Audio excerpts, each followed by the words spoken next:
नमस्कार। ये डेटा क्या कहता है कि एक नए एपिसोड में आप सब लोगों का स्वागत है। मैं हूं अजय प्रकाश। कुछ दिनों के लिए मैं राजनीतिक डेटा पर बात करना थोड़ा पोस्टपोन कर रहा हूं। उसका कारण बहुत सीधा साधा है। जो भी आजकल राजनीतिक घटनाक्रम चल रहे हैं, उसकी वजह से कोई भी डेटा आपको अगर आगे कुछ प्रिडिक्ट करना है तो वो फिलहाल संभव नहीं है। अब हो कुछ ऐसा रहा है आजकल कि अगर मैं पार्टी बी को सपोर्ट करता हूं और ए को अपोज करता हूं तो मैं कुछ डेटा का विश्लेषण करता हूं, लेकिन अगले दिन उठता हूं तो देखते हैं कि आधे लोग बी में से जाके पार्टी ए में मिल गए। तो फिर सारा खेल गड़बड़ा जाता है और उसके अगले दिन पता चलता है आधे लोग ए से वो बी में मिल गए। तो ये ए बी और ए बी यानी 2AB, याद है मोदी जी ने एक बार कहा था ये एक्स्ट्रा 2AB कहाँ से आया? तो वही कुछ राजनीति में भी अब ये एक्स्ट्रा 2AB का ये खेल चल रहा है। कौन ए है कौन बी है ये पता ही नहीं चल रहा है। आज मैं एक गंभीर विषय पर बात करूंगा और मैं आपको कुछ डेटा दिखाऊंगा। ये गंभीर इसलिए है कि आने वाले समय में इसके रिपरकशंस बहुत सीरियस होंगे। इसकी प्रतिक्रियाएं बहुत ही गंभीर होने जा रही हैं हमारे समाज पर और हमारे देश पर। और जो ज़्यादा उसमें चिंताजनक बात यह है कि फिलहाल सरकार उस पर बिल्कुल ध्यान नहीं दे रही है। ये विषय है बेटी बचाओ का, यानी कि हमारे देश में कितने बच्चियां पैदा हो रही हैं और उनका मेल चाइल्ड से क्या रेशियो है और क्या ये रेशियो बढ़ रहा है या नीचे जा रहा है, और नीचे जा रहा है तो सरकार क्या कर रही है। आगे बढ़ने से पहले आप सबसे जो मैं हमेशा रिक्वेस्ट करता हूं कि चैनल को सब्सक्राइब ज़रूर करें। अगर आपको ये प्रोग्राम अच्छा लगे तो इसको लाइक करिए और अपने दोस्तों के साथ शेयर भी कीजिए। डेटा दिखाने से पहले इस विषय का मैं थोड़ा सा आपको बैकग्राउंड दे दूं, जिससे आपको ये डेटा समझने में आसानी होगी। बच्चों के और महिलाओं के कल्याण यानी कि वेलफेयर की जिम्मेदारी ministry of women and child development के अंतर्गत आती है। इस मिनिस्ट्री के मिनिस्टर जो हैं वो हैं हमारी स्मृति ईरानी जी। अब इनको आपने अपने मंत्रालय के बारे में बोलते हुए शायद ही कभी सुना हो। ये अन्य सभी विषयों पर बोलती हैं ministry of women and child development को छोड़ के। इस मिनिस्ट्री में कई सारे प्रोग्राम चल रहे हैं, जैसे कि मिशन पोषण, मिशन शक्ति, मिशन वात्सल्य और कई अन्य छोटे कार्यक्रम भी चल रहे हैं। लेकिन आज मैं फोकस करूंगा मिशन शक्ति पर। मिशन शक्ति के 3 हिस्से हैं, संबल, सामर्थ्य और निर्भय। संबल के अंदर सबसे बड़ा प्रोग्राम है बेटी बचाओ बेटी पढ़ाओ का। उसके अलावा वन स्टॉप सेंटर है महिलाओं की सुविधा के लिए, वुमेन हेल्पलाइन है और नारी अदालत है।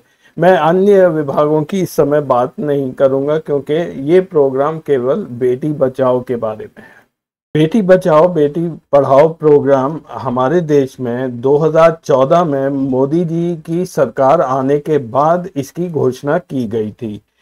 इसका कारण ये था कि चाइल्ड सेक्स रेशो हमारे देश में, चाइल्ड सेक्स रेशो होता है कि कितनी लड़कियां प्रति 1000 लड़के, ये एक रेशियो होता है। तो ये 1961 से लगातार कम होता जा रहा है। 1991 में इसकी वैल्यू थी 945, यानी कि 945 लड़कियां प्रति 1000 लड़के, और ये 2001 में घटकर 927 हो गई और 2011 में ये फिर घटकर 918 हो गई है। और ये बहुत ही तेजी से ये गिरता जा रहा है, जो कि बहुत अलार्मिंग सिचुएशन बनती जा रही है।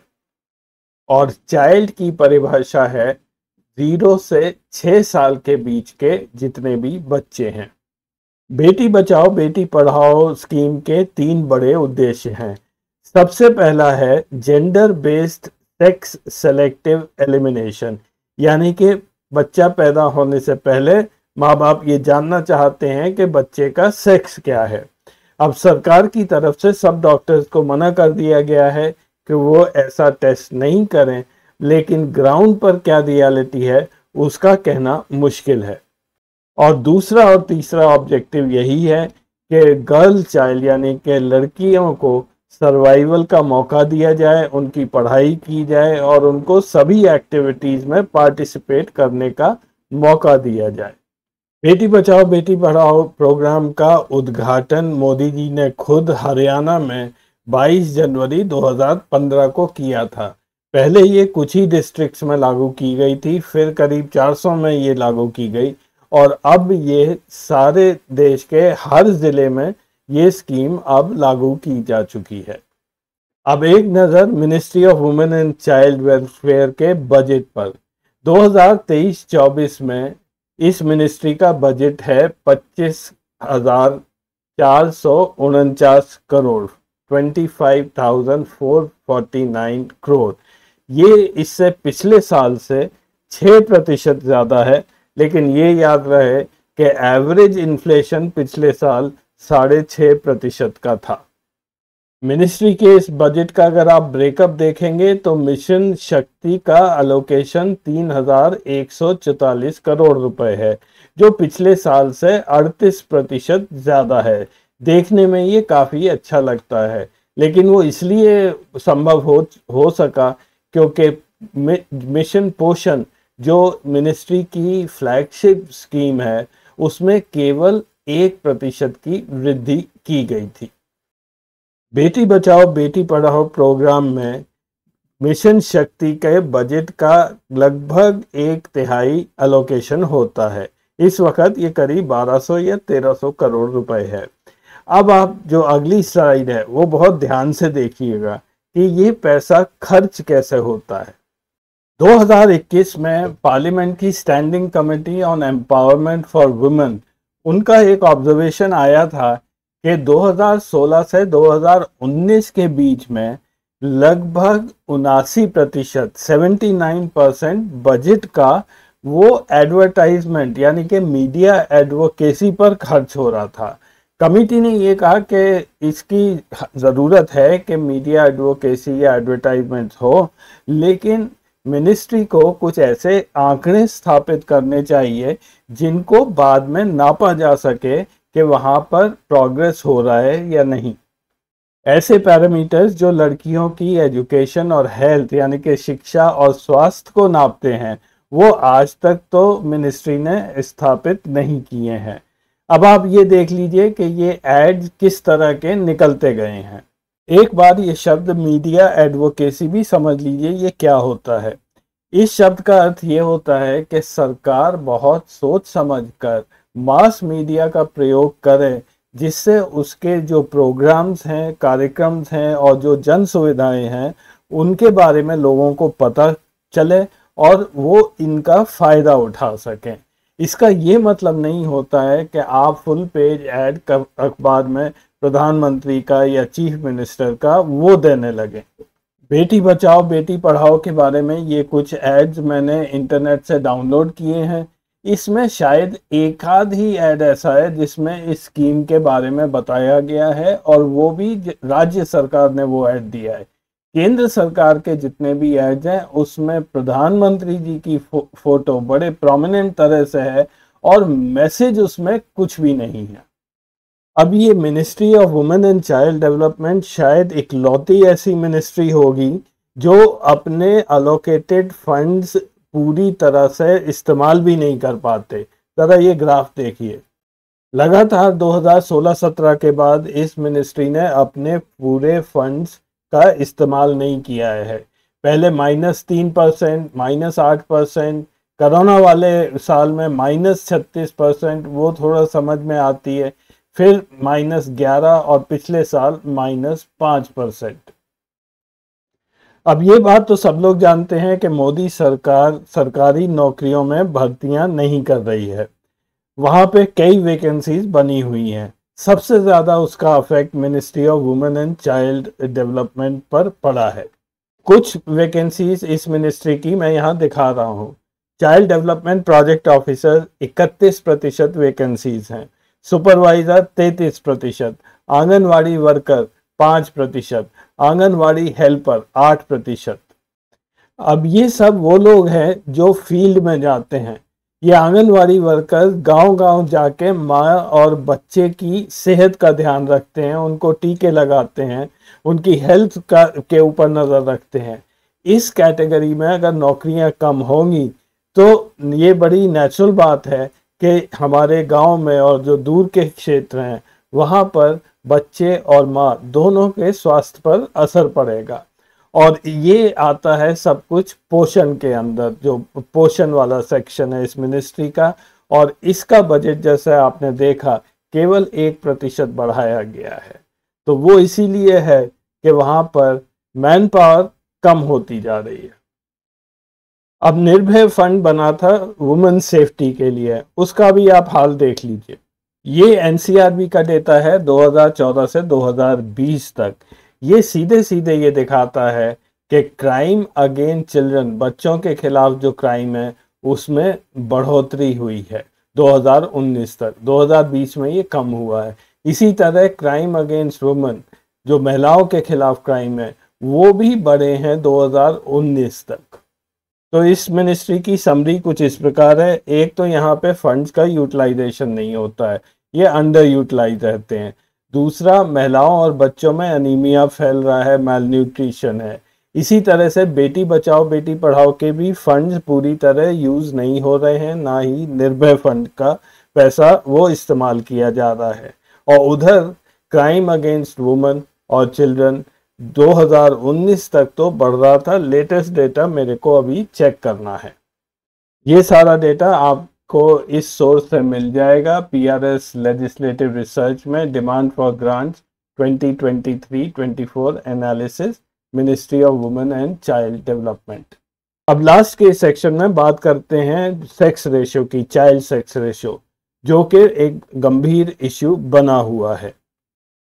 सेक्स रेशियो में महिलाओं की पॉपुलेशन को पुरुषों की पॉपुलेशन से उसको डिवाइड कर दिया जाता है और इसको दिखाने के लिए इसको 1000 से मल्टीप्लाई करते हैं, यानी कि पर 1000 मेल्स कितनी फीमेल्स हैं। और इसी तरह से चाइल्ड सेक्स रेशियो भी निकाला जाता है। आपकी जानकारी के लिए इस वक्त वर्ल्ड का सेक्स रेशियो 983 है, यानी कि 983 फीमेल्स पर 1000 मेल। और यूएस का सेक्स रेशियो है 979। तो चाइल्ड सेक्स रेशियो के मामले में बेस्ट परफॉर्मिंग स्टेट्स पहले वो देखते हैं। सबसे पहले मैं हिंदुस्तान का चाइल्ड सेक्स रेशियो आपको दिखा दूं। 2001 में ये 927 था, 2011 में ये घटकर 919, अगले 4-5 साल तक ये 919 ही रहा। पिछला फैमिली हेल्थ सर्वे जो हुआ था 2020 में, उसमें ये 929 था। तो इन दोनों सेंसस 2001 और 2011 और फैमिली हेल्थ सर्वे 2016 और 2020, ये डेटा लेकर मैंने एक इंडेक्स निकाला है जो ये दर्शाता है कि पिछले 20 सालों में कौन सी स्टेट का सबसे अच्छा परफॉर्मेंस रहा है। और उस हिसाब से केरला सबसे ऊपर आता है, दूसरे नंबर पर छत्तीसगढ़, तीसरे पे वेस्ट बंगाल और चौथे पे आसाम। मैंने नॉर्थ ईस्ट और यूनियन टेरिटरीज इसमें नहीं दिखाई हैं, वैसे चार्ट में आपको हरे लाइन में ये सारे दिख जाएंगे। इन सारे राज्यों में चाइल्ड सेक्स रेशियो हिंदुस्तान के चाइल्ड सेक्स रेशियो से कंसिस्टेंटली ज़्यादा रहा है। फॉर एग्जांपल, आसाम में इस वक्त 964 है, छत्तीसगढ़ में 960 है, केरला में 951 है। अब इसी तरह से वर्स्ट परफॉर्मिंग स्टेट्स यहाँ पर मैंने दिखाई हैं। सबसे ज़्यादा खराब परफॉर्मेंस है हरियाणा का, उसके बाद पंजाब, फिर दिल्ली, तेलंगाना, राजस्थान, हिमाचल प्रदेश, गुजरात और महाराष्ट्र। ये लिस्ट बहुत लंबी है। पिछले फैमिली सर्वे में जो 900 से नीचे जो राज्य जिनका सेक्स रेशियो है वो है चंडीगढ़ 838, गोवा 838, फिर हरियाणा 893, हिमाचल 878, राजस्थान 891, तेलंगाना 894। तो अगर 900 से भी कम लड़कियां प्रति 1000 पुरुष हैं तो आप खुद सोच सकते हैं कि आने वाले सालों में आज से 15-20 साल बाद ये हमारे देश की स्थिति क्या होने जा रही है, और उधर सरकार इस पर बिल्कुल ध्यान नहीं दे रही है। ये डेटा जो नेशनल फैमिली हेल्थ सर्वे का है, ये भी जिस तरह से ये इंक्रीज दिखा रहा है वो भी थोड़ा सा क्वेश्चनेबल है। उसके ऊपर मैं थोड़ी रिसर्च कर रहा हूँ और आने वाले किसी एपिसोड में मैं उसका भी जिक्र करूँगा। बहरहाल प्रॉब्लम बहुत बड़ी है और हम सबको मिलकर इस सोशल प्रॉब्लम को एड्रेस करना है। तो आज के एपिसोड में बस इतना ही। अगले हफ्ते फिर मिलेंगे कुछ नया डेटा लेकर। तब तक के लिए नमस्कार।